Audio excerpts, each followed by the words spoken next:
એ આખા ઘરમાં સુગંધ આવે છે. શું બફાય છે? શું બફાય છે? હલો, સક્કરિયા બફાય ભાઈબંધ મિત્રો.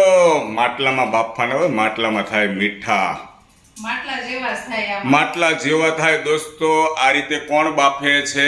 અને કુકરમાં બાફો તો શું થાય? ન ભાવે. તો આપણે સક્કરિયાને જોવા હોય, બરાબર છે. સરસ મજાના સક્કરિયા છે દોસ્તો, તમે જોઈ શકો છો. અમે સક્કરિયાને જોવા હોય તો બતાવશો જેઠાણી અમને?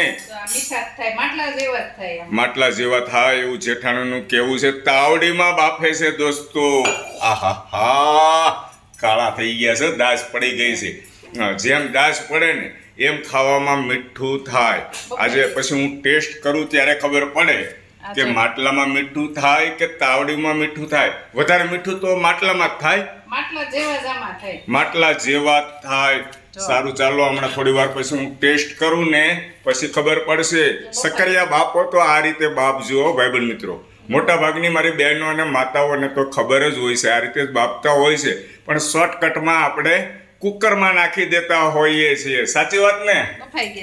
બફાઈ ગયા છે સરસ મજાના. ટેસ્ટફુલ સક્કરિયાનો આનંદ લેવાનો છે. Thank you.